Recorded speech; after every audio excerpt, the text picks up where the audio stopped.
Hey guys, Andrew and Renee here for The Escapist. I'm with Toria from Guerrilla Games, and we are taking a first look at Killzone Shadowfall Intercept. So, tell me, what is Intercept?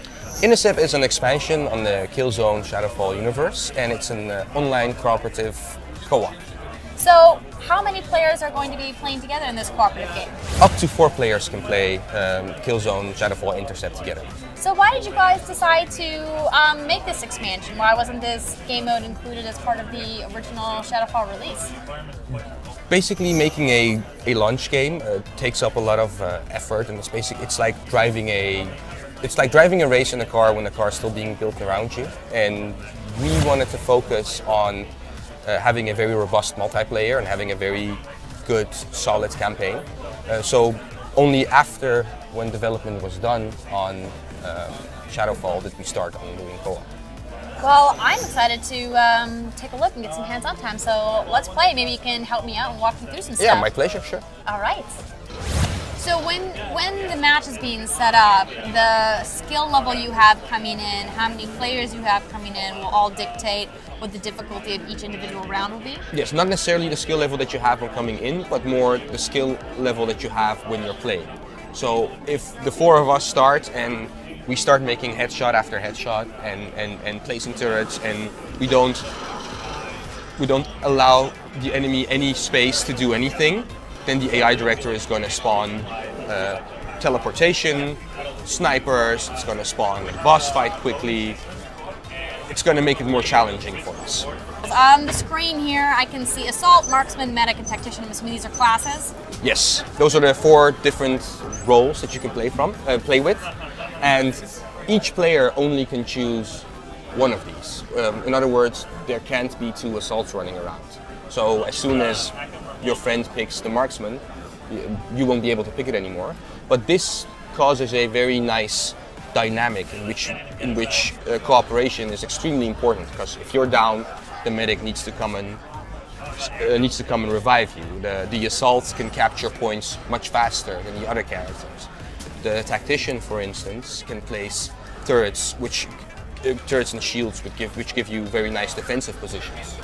The goal with the tactician is to make sure that you place your shields and the 3 turrets that you can place in such positions that they have maximum line of sight towards the enemies that are going to come up to you. So we've just started the game, and right now no enemies have spawned yet. So we're going to make sure that the turrets that we place, so enemies could come from here, from this angle, and from this angle here. So in my opinion, we should place it here. So now we're playing with the medic, and what the medic does is it can revive downed players, but it can also, like him, he's down now, and we're going to revive him. So if he presses triangle, press triangle. Yes. So he's back up, but I also have a buddy drone, which has a area of effect. You see the waves, and those basically heal me and the friendlies around me. So if we're basically going on a mission to capture back a point, it makes it useful for the medic to be on the forefront instead of just in the background. And the turret that you loaded when you were playing as the tactician can still collect your points as long as it's active? As long as it's active and no one else has chosen the tactician and is placing stuff with it, the points keep going for me. Basically, when you make kills, revive people, do respawns, place turrets, all that kind of thing, those kind of things, you get points. And those points are in your pocket, and when those points are on your person, you get multipliers. So when you make kills, you get more points. However, when you bank them, they get to the collective points number, and that's basically your objective. So those points represent intel gathered, and at the beginning of the game, a set point of points to capture is selected. So like 1,000 or 2,000, and the game is won when you reach those points. Yeah, turret. Get all of the points. So we got like 60 points and no one else, the rest haven't even spawned. We're like single-handedly keeping this thing floating. Okay, so now we're at the bank. Yes. What is the bank? So this circle here is the bank, and the bank is basically the uploading of the intel. So before you get here to upload the intel, you were keeping it on your person.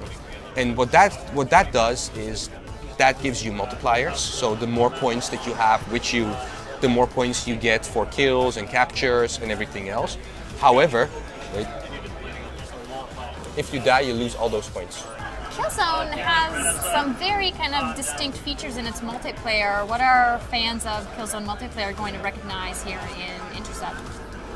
Fans of Killzone multiplayer are going to recognize some of the abilities and some of the weapons. However, most of these have been tweaked for the co-op experience, and also they're going to recognize a lot of the things from single player, like the levels in which you play are levels that you also visit in the single player campaign.